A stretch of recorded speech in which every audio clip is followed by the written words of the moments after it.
Aku pengen tahu nih, menurutmu rehabilitasi itu ngaruh apa enggak untuk orang yang mau berhenti? Musuh terbesarnya jangki itu, pecandu itu, sugesti. Sugesti ya. Assalamualaikum warahmatullahi wabarakatuh. Ketemu lagi di channel YouTube-nya Dudi.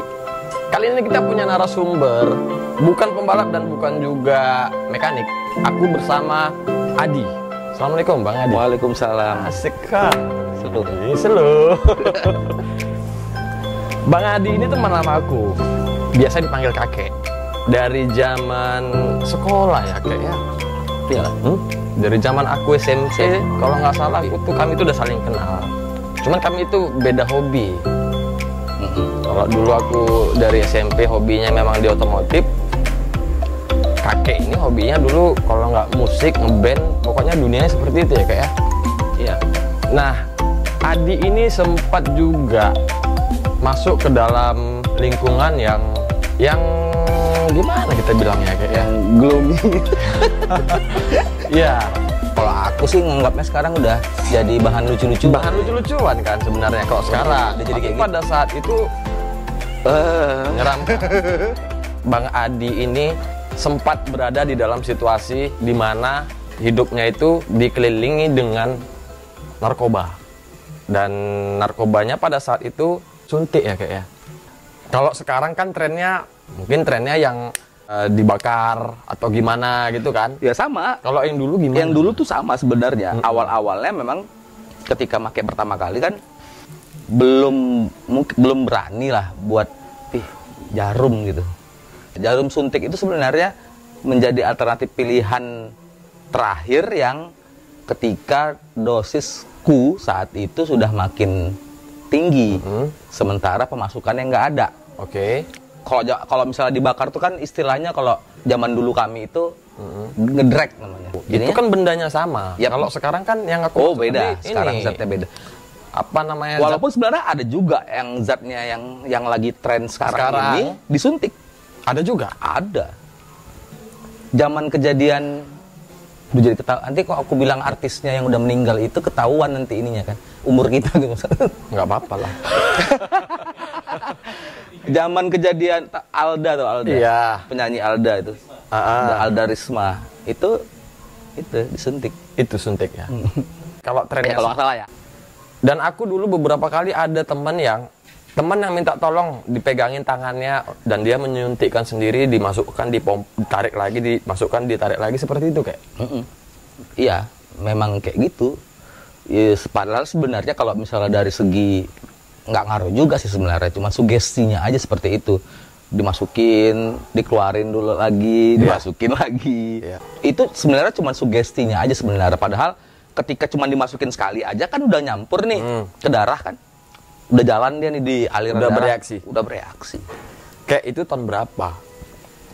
Pertama kali lah kakek mencicipi yang namanya itu tahun berapa? Ya, yang mana nih? Karena awalnya dulu, gini aja deh. Heroin.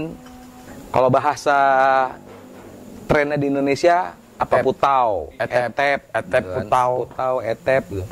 Ya, karena kita generasi zaman 90-an gitu kan.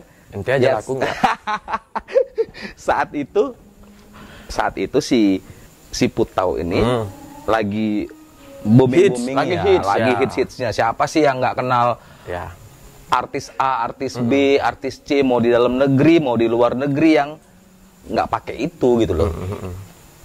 Jadi ya karena kayak tadi Dudi bilang, aku basicnya memang suka musik gitu, suka ngeband. Pasti kan panutanku ya band-band yang ku sukain itu, dan kebetulan mereka make itu. Band-band luar ya? Band luar, band dalam gitu. Band dalam negeri juga, band luar negeri juga.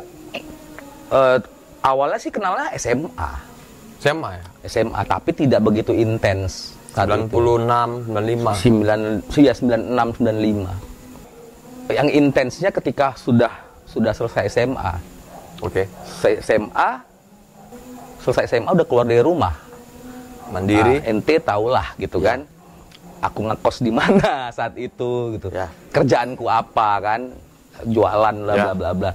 Entah kenapa kebetulan di lingkungan kosanku itu Ada BD besar di situ. BD itu bandar penjual, grosir, edep. edep. Nah, terus disitulah mulai ini kan, ih ada ini gitu. Karena satu kosan nih. Terus aku ketemu sama temen, ada dulu temen yang dari Jakarta, dia bermasalah dipindahin ke Medan. Ya. Di Jakarta dia udah bermasalah sebenarnya gara-gara si Putau ini. Iya. Kuliah, sekolahnya hancur saat itu, masih SMA. Dianya masih SMA. Nah ternyata dia rupanya di Jakarta tuh pakai itu. Sekarang udah almarhum orangnya. Udah almarhum. Udah almarhum.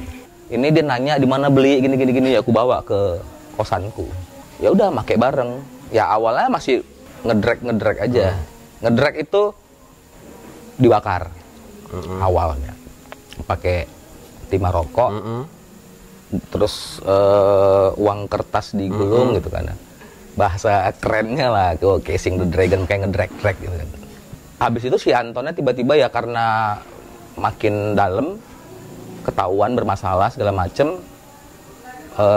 Singkat cerita, dia dipindahkan lagi sama keluarganya.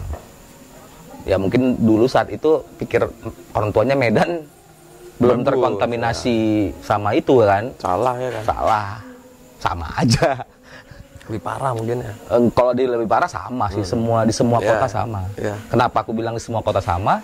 Ya gara-gara aku pernah jadi junkie, aku jadi keliling Indonesia. Gara-gara itu ya. Gara-gara aku jadi junkie. Yeah. Thanks God I'm junkie. Tuh.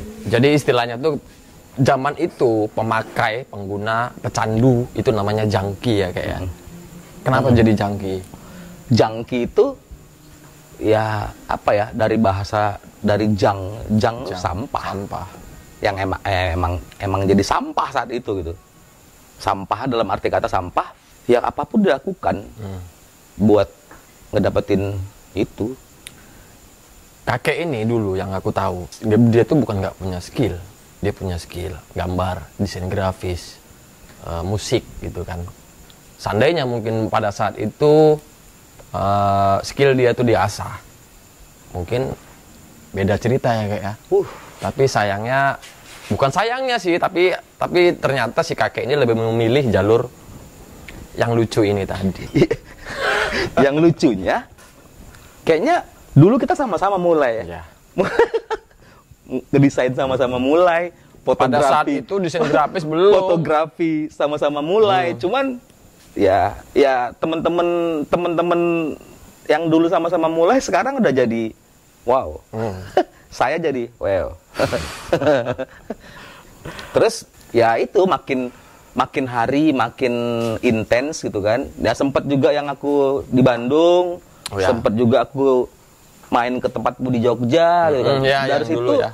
Dari situ mulai ya makin dalam gitu. Artinya di setiap kota juga ada itu yang dicari gitu. Walaupun padahal aku nggak nyari gitu. Bisa ketemu temen yang sehobi. Si hobi jadi gitu. Sehobi ya. Sehobi. Iya. Jadi jumpa teman yang sehobi. Terus makin menjadi ya kan. Menjadi. Cung, makasih Cung ya. Balik ke Medan ya karena di kota sendiri juga kan. Malah lebih ini kan, lebih gampang. Kita bilang lah di tahun 90-an, 98, 99 lah itu kira-kira waktu kau diusu kan? Iya. Waktu masih jadi bartender. Iya. Bartender ya. 99. Jual shake, koktail dan zaman Oni dulu ya. Zaman-zaman ketika diusu orang sibuk jual burger, jual yang lain ya kan. Kayak apa dalam benakmu ketika kau pertama kali mencicipi barang itu? Apa yang ada di kepalamu? Kepengen mencoba, ngikutin tren atau apa? Sebenarnya pelarian sih sebenarnya. Apa ya? Sebenarnya alasannya alasan klise sebenarnya. Alasan klise yang kalau kebanyakan 80% pemakai itu pasti bilangnya itu masalah keluarga. Jadi alasan. Jadi apa memang nah, awalnya tuh dari situ sebenarnya, dan itu juga sebenarnya jadi pemicu aku buat ntar berhenti. Ketika pertama kali kau rasain itu nagih, ya kan awalnya kan pasti zatnya tidak itu kan awalnya. ngerokok awalnya gitu kan. Walaupun memang tidak bisa disamakan semua orang, tapi sebagian besar rata-rata seperti itu. Ketika pertama kali ngerokok, ya pasti ada tuh zat-zat lain yang bakalan jadi ngikut gitu. Yang bakalan pengen yang lain itu, dari rokok pengen ngecimeng gitu misalnya. Nah, zaman SMA aku dulu 90-an itu kan musim-musimnya apa ya? Kurta. Pilanjing. Nah, gitulah, dados lah. Pilanjing kalau zaman dulu ya kan. Dan awalnya si Putau tadi juga belum juga gitu. Karena belum tahu bahwasanya belum terbilang baru lah benda itu. Terbilang masih masuknya itu kan 90 awal tuh. Ketika ada suatu zat yang baru gitu beda, kan, yang beda pengen nyoba aja. Ya kalau aku semua udah pernah coba gitu, apapun itu, apapun zat yang bisa membuat kita mabuk, kita enjoy, aku coba gitu. Tapi entah kenapa, memang drugs choice aku tuh memang ke etep. Gitu. Dari situ kan kau terus candu nih ceritanya. Nagih lah, kakek candu nagih nyari karena memang rasanya enak, atau karena bawaan badan, atau karena bawaan zat tadi itu yang membuat kita jadi kecanduan. Semua. Efeknya zatnya juga. Iya, semua. Artinya kan gini nih, kita make itu badan kita kan punya toleransi, dimana yang hari ini mungkin make dosis sekian bisa ini kan, karena kan cukup, si zat ini kan adiktif dia. Kenapa dilarang sama pemerintah? Karena zat ini menimbulkan adiktivitas, edik kan. Orang kalau pakai itu bisa jadi kecanduan lah, kalau bahasa ininya kecanduan. Makanya kenapa itu dilarang gitu. Kita punya nilai badan kita ini punya toleransi, artinya hari ini kita makainya sekian gitu. Besok dosisnya nambah. Pasti. Sangat pasti. Oke, ini cerita dosis nih. Ketika dosisnya nambah, pasti ada efek samping. Semua zat yang mengandung adiktif pasti ada efek samping yang bakalan dirasakan sama tubuh gitu. Pasti ada ya? Pasti ada. Termasuk rokok? Termasuk rokok, bener. Makanya kan sebenarnya kecanduan rokok ini sebenarnya paling berbahaya, karena sampai sekarang juga kayak aku tuh berhenti total baru sih sebenarnya. 2013. Total. Kecuali rokok. Ya. Seingatmu lah, pada zaman itu era 98 99-an, benda itu tadi harganya berapa? Sama sih sebenarnya. Sama kayak zat yang lagi beredar sekarang. Lagi trennya sekarang 100 ribuan. Iya. Dulu tahun segitu uang 100 ribu. Oh kan? enggak. Tahun segitu tuh kan sama kayak sekarang gitu. Sekarang ini kan ada jual paket hemat juga. Nggak tahu aku berapa. Ada paket hemat juga sekarang ini. Ini yang kita bicara 25. Yang kita bicarakan ini zat yang lagi trennya sekarang ini ya. Sabu. Iya. Sabu-sabu. Ada yang paketan 25 pun ada gitu. Berarti dulu sekitar di 25 ribuan juga. Iya, sama. Ketika kau kepengen barang itu dan kau nggak punya uang, itu masih yang 25.000 ya? Iya. Karena makin lama makin naik. Makin naik dosisnya. Dosis tertinggiku itu aku harus cari duit satu hari 1,4. 1,4 juta. Iya. Itu berapa banyak? 1 G. Satu hari. 2 hari, bah. Terus jangan ditanya duitnya. Duitnya dari mana gitu. Oke, aku mau tahu lah. Kalau misalnya ditanya dari mana, entah kenapa, kalau kita mau berbuat yang tidak baik itu, setan selalu memberkati. Iya. Oke, kita sharing lah ya. Iya. Maksudnya ini video ini dibuat bukan mau pamer-pameran, bukan mau jago-jagoan, enggak. Ini untuk kita ambil pelajaran dari adik kakek. Kayak pada saat kau nggak punya uang dan kau kepingin, kau ngapain? Macam-macam, Dut. Apa salah satunya?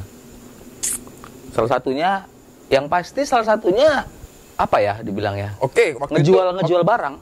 Jadi pedagang?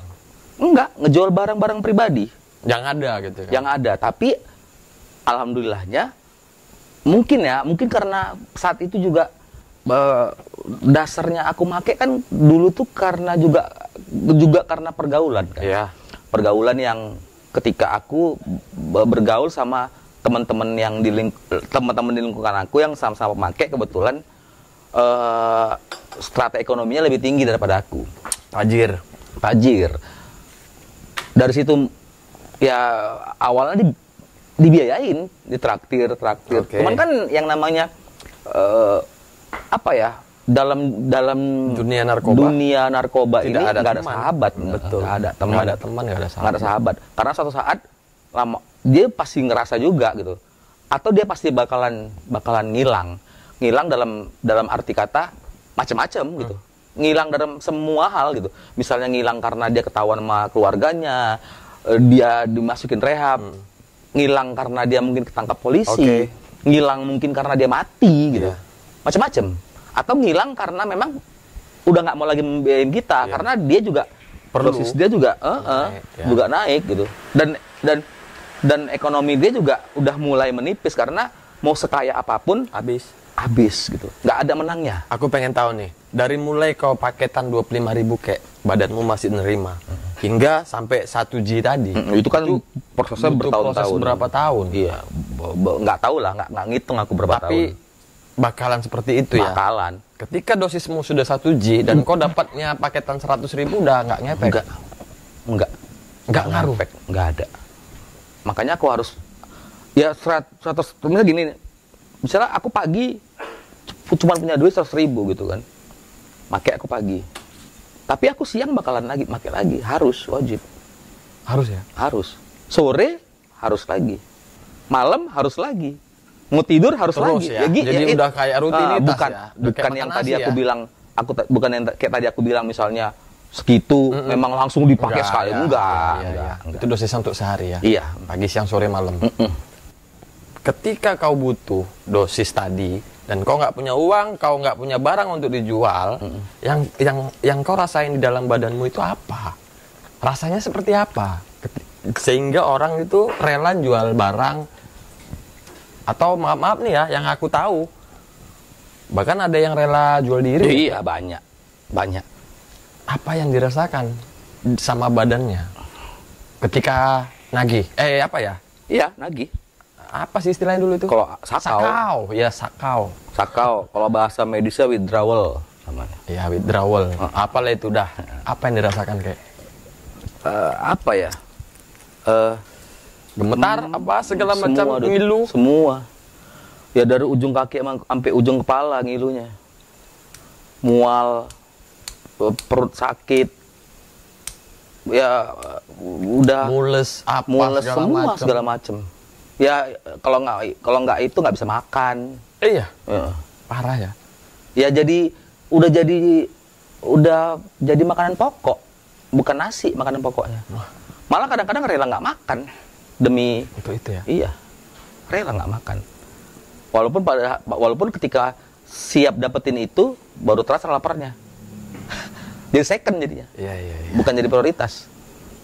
Jadi second choice jadinya. Ya, ketika ya first choice-nya itu pakai dulu. Oke. Tentu kakek pada saat itu punya teman-teman yang satu hobi.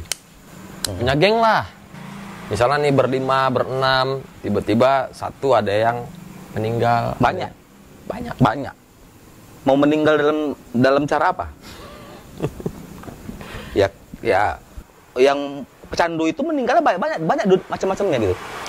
Meninggal karena overdosis ada. Banyak.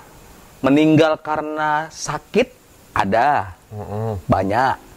Meninggal karena perbuatan yang melanggar hukum, ngerampok misalnya, dimasa orang, dibakar, banyak. Bahkan ketika aku berhenti pun, ya baru sekitar 2 tahunan ini aku nggak nerima kabar gitu loh. Misalnya nerima kabar cuman paling 1, 2 gitu. Sebelumnya kayaknya hampir 3 bulan sekali, 2 bulan sekali aku terima kabar. Ada yang meninggal. Iya. Ini udah nggak lagi. Ini udah. Oh iya, mungkin itu. Mungkin trennya sudah ini ya, sudah bergeser ya. Bergeser ke sabu. Iya, ke sabu sekarang ini trennya. Karena si heroin tadi pun sudah nggak ada kan di Medan, di Indonesia sudah nggak ada. Ada ya. Tapi nggak tetap kemungkinan ada, cuman untuk di kalangan-kalangan tertentu kan. Karena bedanya sabu sama putau ini, kalau sabu masih bisa diproduksi di Indonesia, sementara heroin nggak bisa. Nggak bisa ya. Kita nggak punya tanaman opium Untuk itu ya. untuk itu, karena bahan dasarnya kan opium kan. Nah, kayak cerita ke sabu nih. Menurutmu sabu dengan heroin tadi itu dampak negatifnya sama ya? Cerita duit sama. Sama-sama ngabisin duit juga. Sama. Cerita dosis lah, cerita dosis. Sama juga. Yang awalnya hanya perlu dikit sama. Karena kan tapi kan dia berbeda nih. Berbeda jenis, berbeda efek gitu. Karena juga kayak narkoba kan dibagi-bagi tuh kan. Aku pernah sekian kali masuk rehabilitasi gitu kan. Dimana di rehabilitasi itu juga diajarin kan, dikasih sesi-sesi seminar bla bla bla segala macam lah, pengetahuan segala macam. Dia ada ininya, ada tahap klasifikasinya. Oke. Ada dia namanya antidepresan, ada namanya halusinogen, ada namanya apa sih? Jadi nah ini dia efek sampingnya. Aku sering skip. Oke. Skip sama demensia. Apa itu demensia? Demensia itu suka lupa. Nah, kayak tadi lah misalnya kan, kalau nggak kau WhatsApp aku, ingatin aku. Terus aku tidak bisa mengingat, susah mengingat nama sama nomor telepon. Itu efek sampingnya. Efek samping. Di luar dari efek samping sakit yang lain-lain ya. Baru dirasainnya sekarang. Berapa tahun kemudian? Iya. Makanya banyak teman-teman yang meninggal ketika dia sudah berhenti sekian tahun. Oh gitu. Iya. Muncullah penyakit-penyakit yang lain. Aduh, bahaya ya. Di luar yang dari ketika dia pakai dia ada positif ya. Karena kan bukan ya, kalau dulu kan penyebaran HIV yang paling tinggi jarum suntik. Dari jarum suntik. Kalau sekarang udah bergeser. Iya. Sekarang seks. Beda gaya hidup kan. Sekarang seks. Kawan-kawan yang sepemakaian, tragedi meninggalnya itu yang apakah ada yang lagi make atau lagi gimana? Ya kalau lagi pakai kan OD ya, kan? Yang OD. Overdosis. Yang overdosis ada, yang emang dia sakit ada gitu. Jangki etep itu penasun lah, pengguna narkoba suntik. Pengguna narkoba suntik, penasun. Kalau misalnya disandingkan ilmunya sama mantri suntik nih, tukang suntik di puskesmas gitu atau di apa, lebih jago kami Yud. Cepet dapat uratnya ya kan, lebih jago kami. Kok nggak percaya? Setahu kau kalau misalnya nyuntik itu di mana? Yang setahu kau misalnya ya di film-film lah misalnya gitu kan? Ya di sini. Wah di ini ya kan, intravena kan, di sini kan. Padahal sebenarnya enggak. Iya, yang ku tahu ada yang di leher, ada yang macam-macam ya. Di ibu-ibu jari ini ada.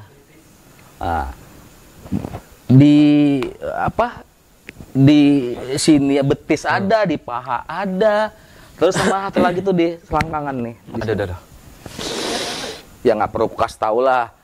Aku terangkan lebih rinci lah bagaimana. Jadi pada zaman itu yang jual jarum suntik, insulin itu bukan hanya di apotek, bahkan di warung-warung rokok, warung-warung kecil itu ada jual insul, dan itu ada dulu di Medan. Ya pengalaman di Jogja, di Bandung, di Jakarta kan, ya kalau di Medan mungkin lebih gampang, lebih gampang kan di Medan kan, di apotek itu kan udah terjual bebas. Tapi kalau misalnya di Bandung, di Jakarta, di Jogja kemarin, di apotek malah nggak bisa. Nggak bisa ya. Ya belinya di toko jamu. Oh iya.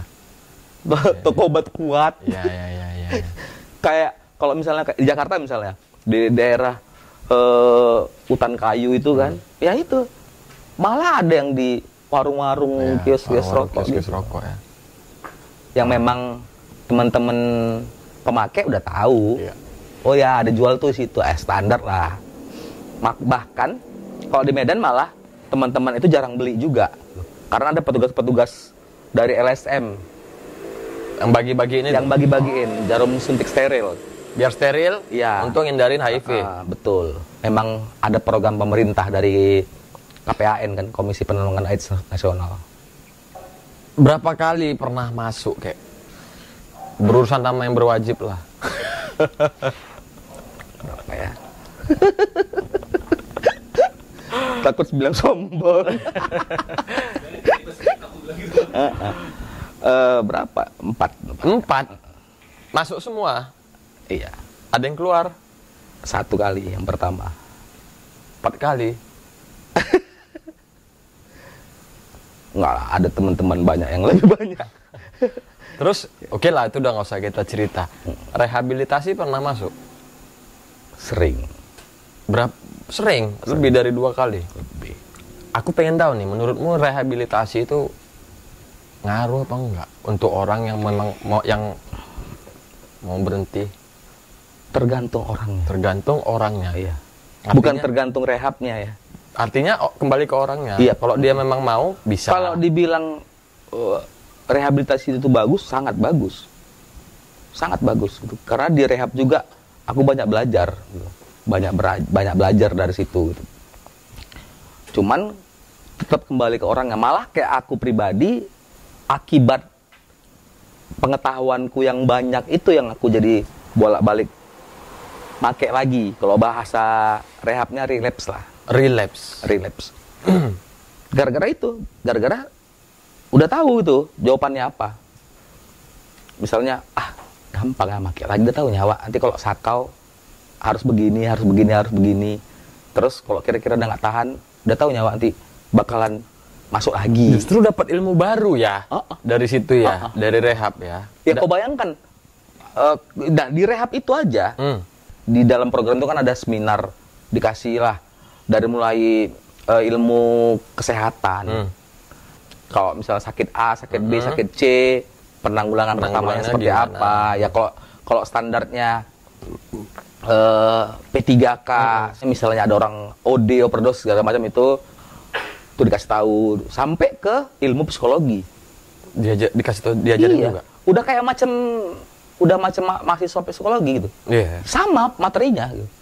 Sama kayak misalnya kayak manajemen konflik, manajemen stres, sampai kayak gitu. Sampai segitunya. Bahkan kayak misalnya dia rehabnya TC gitu kan. Sebenarnya gini nih.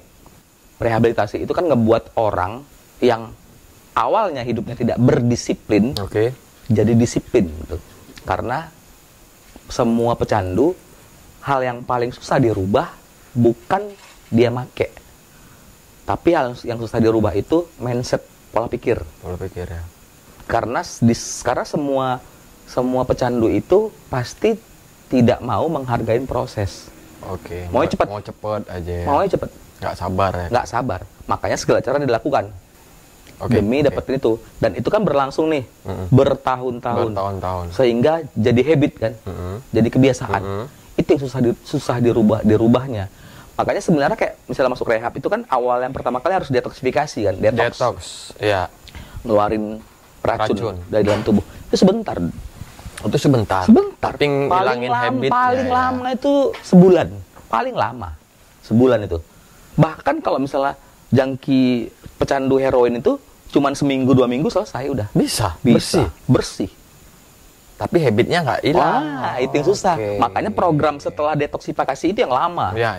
Ada yang setahun, malah ada yang 2 tahun. Nah, disitulah dia di rehab tadilah gitu. Diiniin. Bahkan ada juga orang yang takut masuk rehab, takut sakau. Banyak teman-temanku yang sampai sekarang masih make, walaupun make zat yang berbeda gitu kan. Ya gara-gara itu. Sekarang kan ada tuh program pemerintah nih untuk jangki heroin supaya tujuannya supaya dia bisa beraktivitas. Yang dipakai zatnya legal. Awalnya dulu namanya dia berbentuknya pil. Itu memang ada program pemerintah kan, Suboxone. Itu memang legal. Memang kita harus konsultasi sama dokter terus dikasih. Tapi yang namanya pecandu ini kan ilmunya banyak nih, otaknya kan udah kalah lah ilmuwan bereksperimen gitu kan. Yang awalnya dia yang awalnya dia dimakan, ditaruh di bawah lidah, akhirnya disuntik. Nah, disalahgunakan. Sehingga tidak berjalan nih si programnya. Masuklah program kedua, namanya metadon. Sampai dengan sekarang, metadon itu yang masih jalan. Sampai dengan saat ini. Tapi, metadon ini kan sama nih, kayak si Suboxone itu, yang isinya zatnya namanya buprenorphine. Ya, sama kayak metadon, yang zatnya dia opiat sintetis. Jadi dia ya heroin juga, tapi dia sintetis, dia cloningnya gitu, tidak berbahaya. Tapi efek samping yang dihasilkan malah lebih parah. 3 kali, 3-4 kali. Aku 3 tahun 8 bulan aku metadon setiap hari. Jadi setiap hari aku harus datang ke rumah sakit buat konsumsi metadon. Sampai lebaran pun, lebaran pertama setelah sholat id, aku harus kesana dulu nih, minum dulu, baru pulang ke rumah, baru sungkeman sama orang tua. Untuk masukkan zat tadi itu ya? Karena apa? Karena layanan saat itu, kalau misalnya hari-hari besar, layanan itu setengah hari itu. Jadinya aku harus ngejer nih. Begitu sholat id, bersana gitu. Sakaunya itu, malah aku rehabku terakhir ngilangin itu, masuk rehab.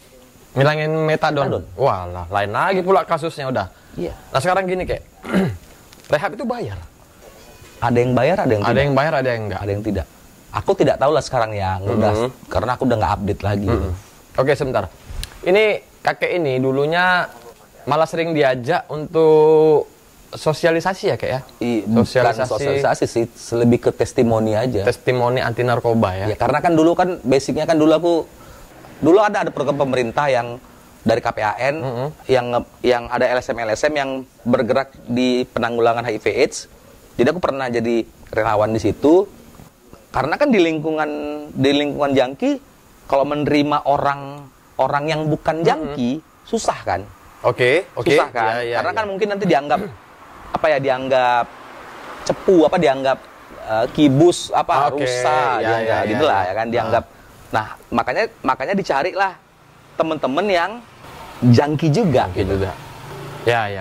Jangki juga, tapi saat itu ada yang mantan jangki, ada yang masih jangki aktif, tapi metadon kan masih bisa dibilang jangki aktif gitu kan, karena dia tetap harus mengkonsumsi zat itu kan, dan zat itu pun adiktif juga sebenarnya. Cuman kan ada karena diawasin dokter, sehingga kan dosisnya kan lama-lama makin kecil. Makin kecil.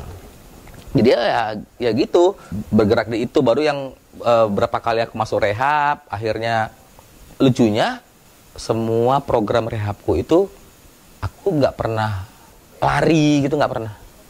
Semuanya selesai programnya. Programnya selesai programnya, tapi nggak berhenti. Keluar dari rehab cuma bertahan seminggu, 2 minggu, main lagi. Paling lama sebulan main lagi.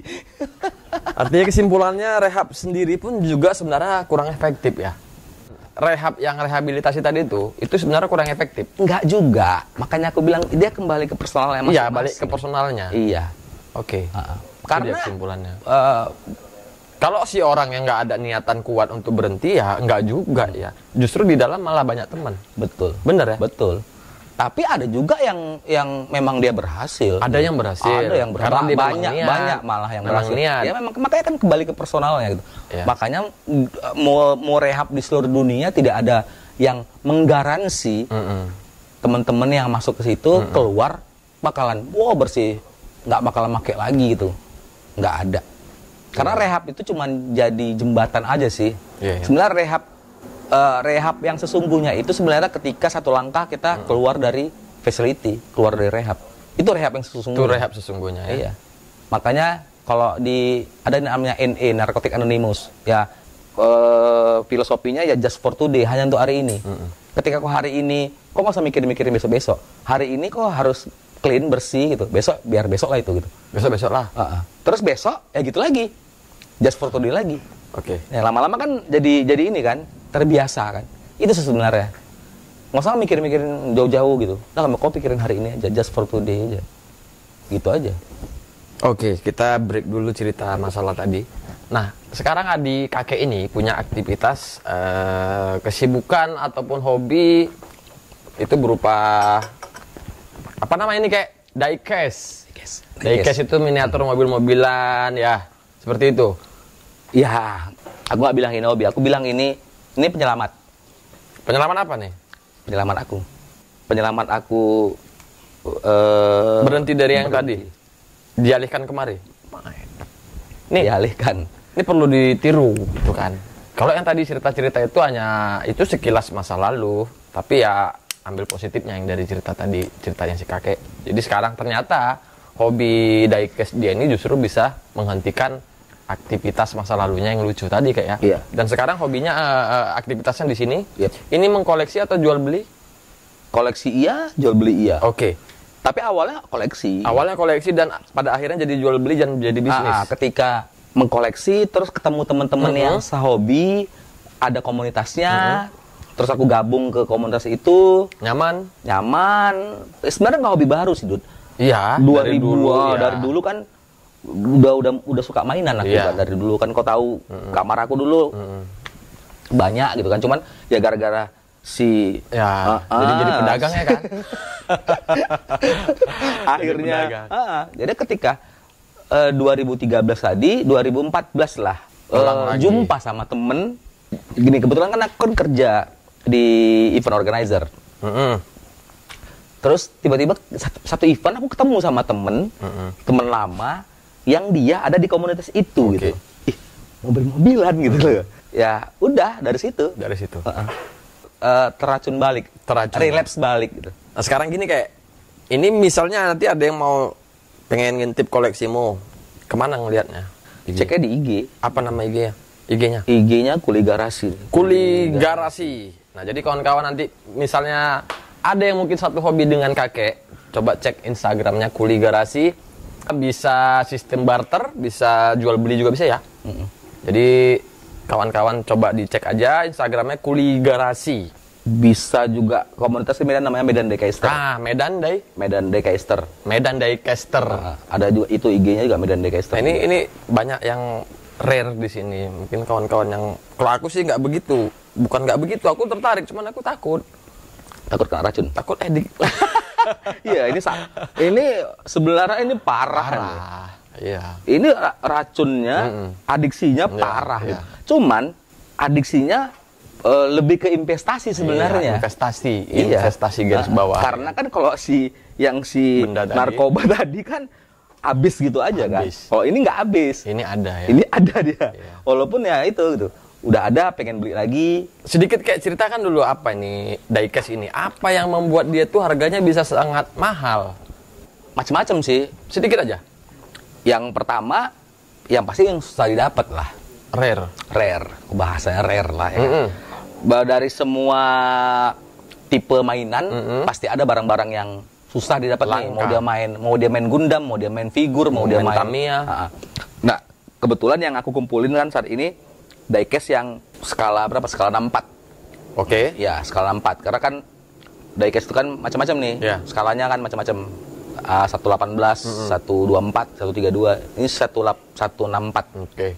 Kalau merek yang biasa kan yang banyak dijual di pasaran, bukan pasaran sih, di tempat umum lah, kayak Indomaret, kan Hot Wheels gitu kan. Padahal macam-macam gitu sebenarnya. Banyak ya. Banyak. Enggak satu merek itu aja. Enggak satu merek.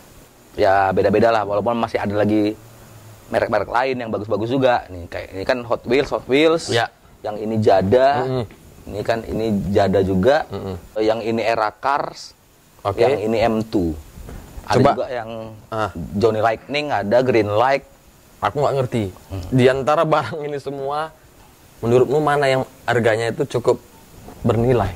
Ya. Selain dia rare, dia juga mahal. Yang mana? Yang mana ya? Ya pasti yang fokusanku lah. Apa? Diary delivery. Yang mana ini? Ini semua nih. Yang ini?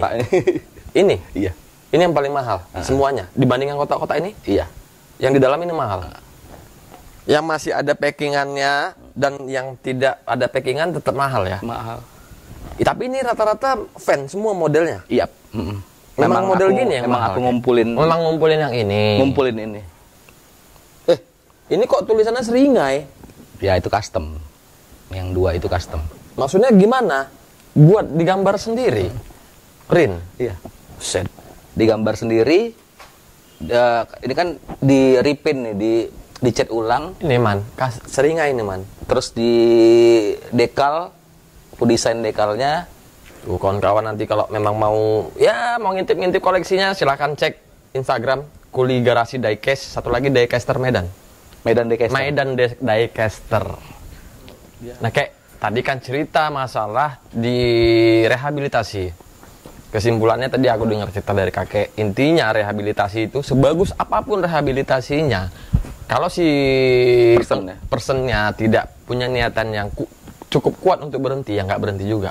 Nggak berhenti juga. Kakek sendiri yang memutuskan untuk berhenti itu apa?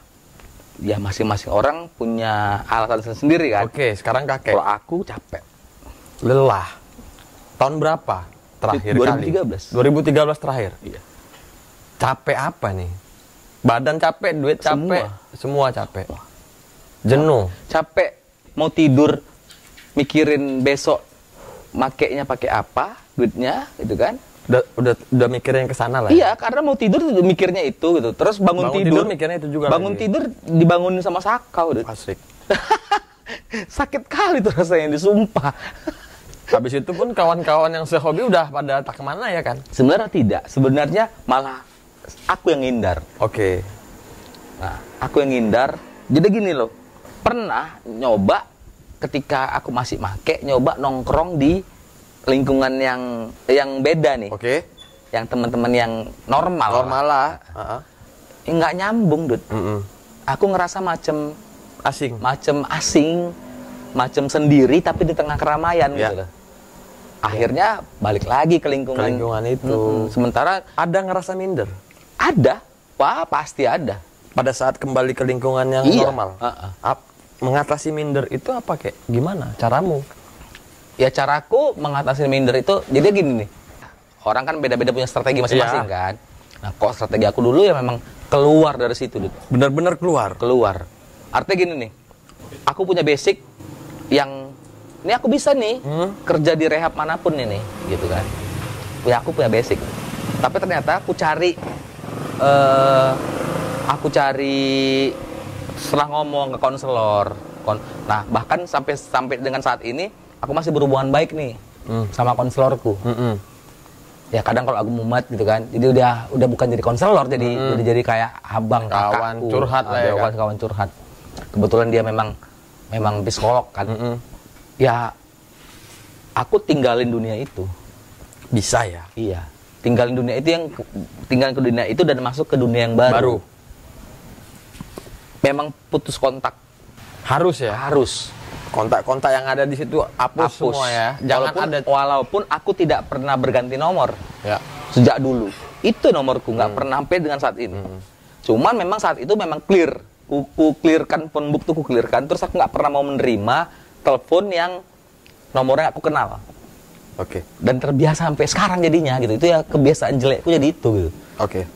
Nah, keluar aku dari lingkungan itu, masuk ke lingkungan yang baru. Terus menghindarin lewat jalan iyalah situ lah gitu. Jangan ada celah sedikit pun untuk bisa masuk. Terus misalnya tiba-tiba lah, misalnya aku ketemu temen yang dulu kawan CS ya. CS, CK. Aku cuman kasih kasih pertemuan itu 10 detik paling lama. Sudah. Iya. Oke, tanggapan si kawan tuh nggak tersinggung dia. Dia menghormati. Nah, belajar nggak peduli, Dut. Oke. Nggak peduli dalam arti kata, ya belajar sombong. Belajar sombong. Iya, karena yang bisa menyelamatkan diri kita sendiri siapa lagi? Ya. Kalau bukan diri kita sendiri. Biar aja gitu. Biar aja dibilang sombong, tapi kan aku cuman menyelamatkan diriku. Ya. Itu aja. Whatever lah orang mau bilang apa. Siap. 10 detik cabut, say hello, cabut. Gitu ya. Oke, itu masalah lingkungan, itu masalah barang, itu masalah nggak pakai. Nah, badan sendiri kan efeknya kan luar biasa seperti yang kau ceritain di awal tadi. Bagaimana kau mengatasinya itu kayak? Sebenarnya ngelawannya gimana? Ya itu dia sebenarnya ya karena sudah berkali-kali juga aku ngelewatin sakau ini gitu kan. Toh nggak mati-mati juga kok gitu. Ya. Dan belum pernah ada sakau yang aku ngelihat orang sakau mati. Nggak ada gitu. Yang ianya orang takut sakau yang banyak. Orang takut sakau Yang banyak. Orang takut sakau yang padahal sama kayak kita misalnya nggak suka makan pedas, tapi mau makan cabe. Kan bodoh kan? Ya. Berarti kalau apapun yang kita lakukan pasti ada kan ininya. Ada efeknya, ada risikonya. Ya kalau misalnya kita makan cabe, pasti efeknya pedas gitu. Ya sama kalau kita mau make, pasti efeknya sakau. Habis cerita. 2013 kau memutuskan diri untuk selesai berhenti dan kau pasti melewati masa-masa sakau itu berapa bulan? Masa-masa badan minta itu berapa lama? Panjang, Dut. Ya. Panjang, kalau itu panjang karena ada sakau minor namanya. Ada sakau minor namanya. Sakau minor itu di mana badan kita fan-fan aja. Udah berbulan-bulan, tapi tiba-tiba nanti ada tuh balik lagi. Memang minta apa sugesti? Sugesti sebenarnya. Sugesti. Tapi itu yang susah dilawan. Ya. Sugesti itu yang susah dilawan. Musuh terbesarnya jangki itu, pecandu itu sugesti. Sugesti. Ya. Dan kadang-kadang hal-hal yang sepele. Yeah. Bener, hal-hal yang sepele. Kok denger lagu aja, kok bisa suges? Iya, kembali ke masa lalu. Iya, karena kalau kok bakal anjing. Dulu aku denger lagu ini gitu. Pas begini nih gitu. Itu bisa disuges. Bisa ya? Ngelewatin tempat. Ya, teringat masa lalu. Hal-hal yang sepele kadang-kadang, yang di luar nalar. Sama kayak misalnya gini nih. Orang sakau kan ngerasa aduh sakit kali badan semua. Linu lah apa segala macam. Terus ke bawah orang sakau ini ke dokter. Terus dicek up nih ininya badannya. Gak apa-apa. Gak apa-apa. Nggak ada yang oh iya ini nggak ada, normal aja dia. Yeah. Cuman dia ngerasa memang sakit gitu. Itu yang aku medisnya itu yang aku sampai sekarang belum paham ya. Tapi bisa melewatin itu kayak. Alhamdulillahnya bisa. 2013 sampai sekarang? Sampai sekarang berhenti. Alhamdulillah. Mantap. Apapun enggak. Apapun enggak ya? Apapun enggak. Kecuali rokok. Kecuali rokok sama kopi lah. Oke. Kayak tadi kan kau bilang bahwasanya di narkoba ini tidak ada teman, tidak ada sahabat. Apa kejadian yang membuatmu mengatakan hal itu? Ya macem-macem. Kayak aku pernah dicepuin kawan misalnya. Dikibusin kawan. Barang di kamar aku pernah dicuri kawan. Kereta aku pernah dilarikan kawan. Pernah. Terus aku pernah ngelakuin kriminal berdua sama kawan, ditinggalin kawan juga pernah. Kawannya lari. Masuklah. Sendiri. Terus? Selalu sendiri aku. Bahkan ada yang aku berdua ketangkepnya. Terus datang keluarganya, bla bla bla segala macam yang mengiming-imingi aku lah. Supaya ngebuat pengakuan bahwasanya dia nggak terlibat. Dia nggak terlibat. Oke, kudilkan, nanti aku bakalan dibantu. Enggak juga kok. Ketika dia udah selesai, udah keluar, hilang. Oke, berarti waktu itu kau disuruh mengakui sendiri perbuatan itu, si kawan nggak terlibat, dia mengiming-imingi nanti mau bantu. Ternyata setelah proses kau masuk, dianya hilang. Pernah gitu? Pernah. Itu yang dibilang kakek ya. Terus salah? Enggak juga ya? Enggak. Dia nggak salah? Enggak. Kalau aku semua yang udah kejadian sama aku nggak pernah nyalahin. Karena memang itu resikoku. Jadi ketika kita masih make, ya itu resikonya. Itu resikonya gitu. Itu resikonya? Iya, resikonya itu. Apalagi gitu. Resiko orang make itu kalau nggak mati OD, kalau nggak mati OD ketangkep, atau enggak ya masuk penjara, habis cerita. Atau dimasak, gitu kalau dia ngelakuin kriminal. Yang nggak ada yang positifnya, nggak ada menangnya lah kalau bisa dibilang. Nggak ada menangnya. Jangankan menang, seri pun payah. Nggak ada, nggak bisa. Benar, hancur. Ya? Tidak ada teman, tidak ada sahabat. Ya? Nggak ada. Kayak ketika kau di dalam berulang kali tadi, aku nggak tahu berapa kali lah, berulang kali lah, keluar dari pesantren, tanda kutip. Apakah ada efek jerah? Efek jerah, efek kapok? Oh pasti ada lah. Setelah keluar main lagi? Iya, kan pasti pas keluar ada. Ngerti kan maksudnya? Iya, Ketika keluar ya aduh nggak akan mau lagi. Oke. Enggak. Terus kan, nah kan gini Dud.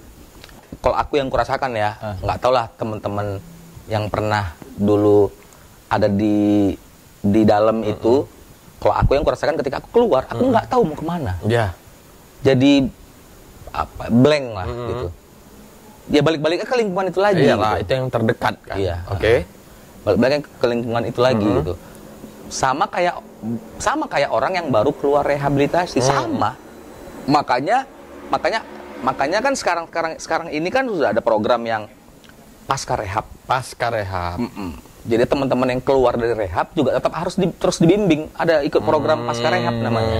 Iya. Karena biar dia ngejaga circle. Oke, dan Jaga dia lingkungannya juga iya. ini. Karena kan ya ngeblank, sumpah ngeblank gitu. Blank ya. Bingung gitu, mau ada yang bingung, ada yang minder mungkin gitu loh.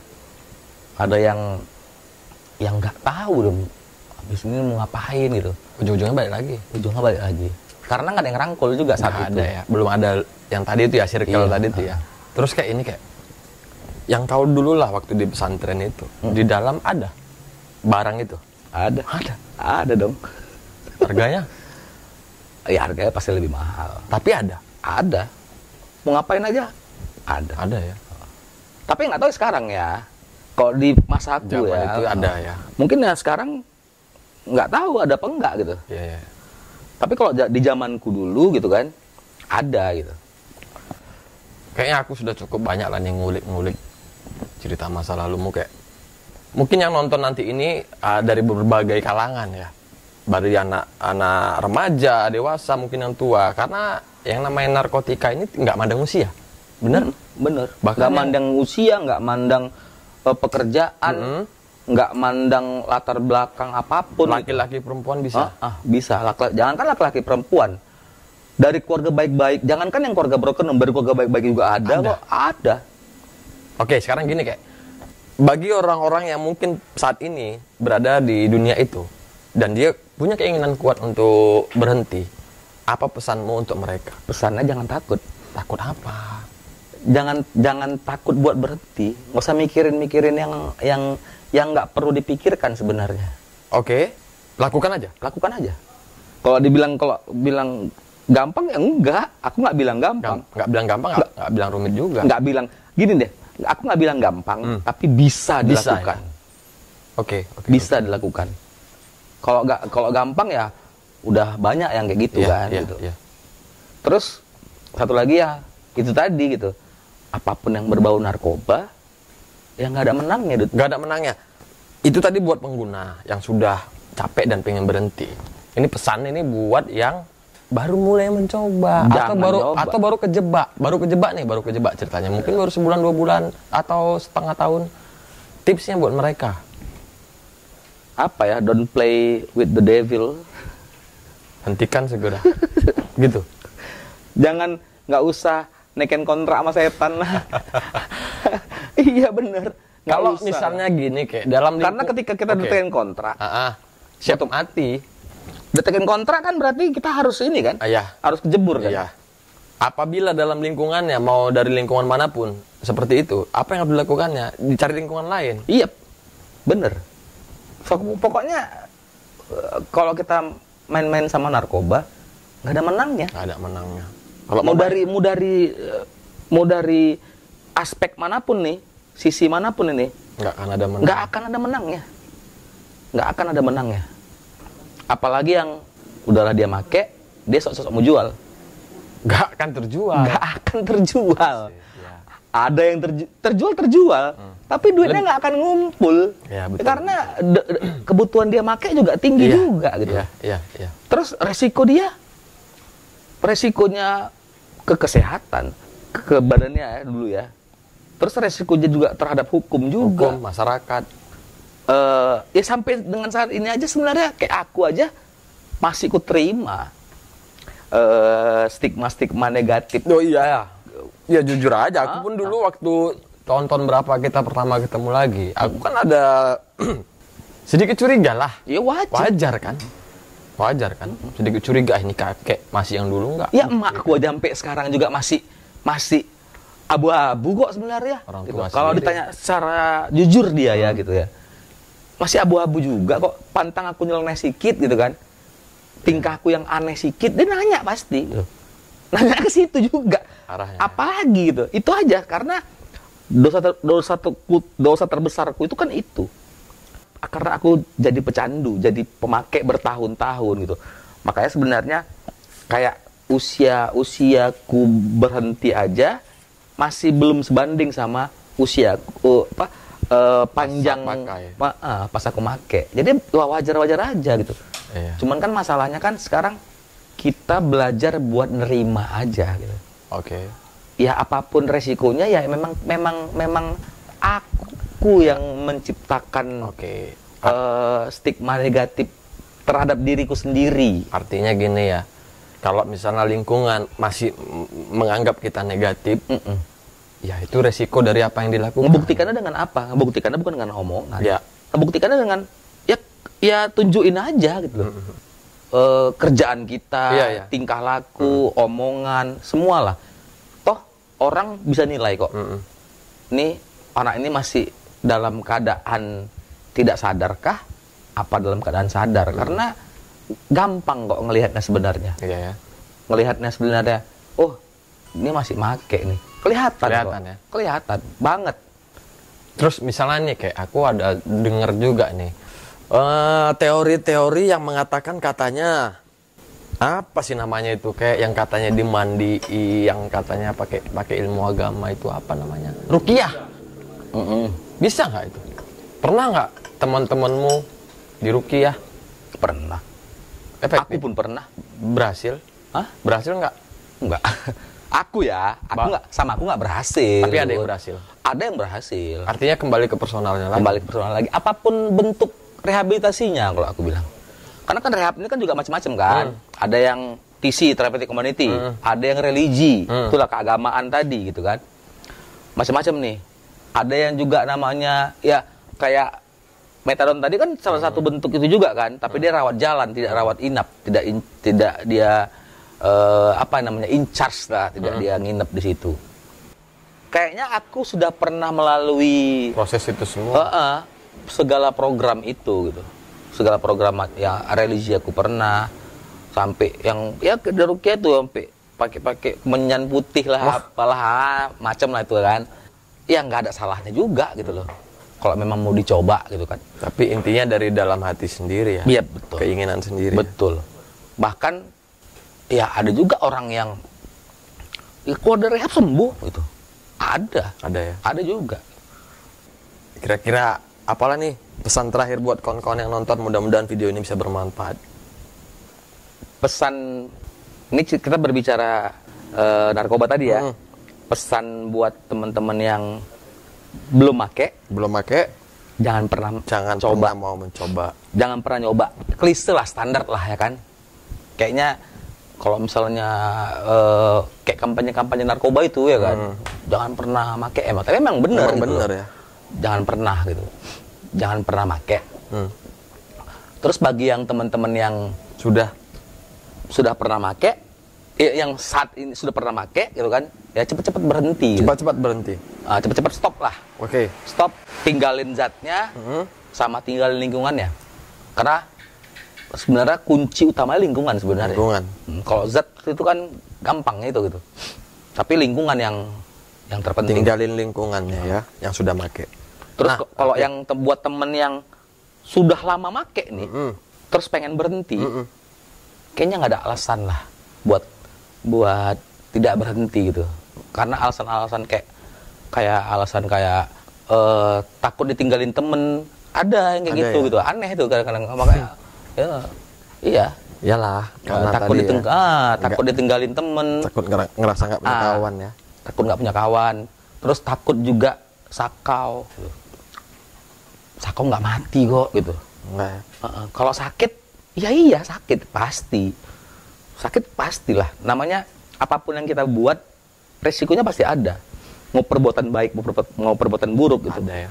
Kayak semuanya ada gitu. Mau apapun itu. Mau hal yang sepele sampai hal yang besar. Pasti ada. Pasti ada kan? Benar kan? Ya.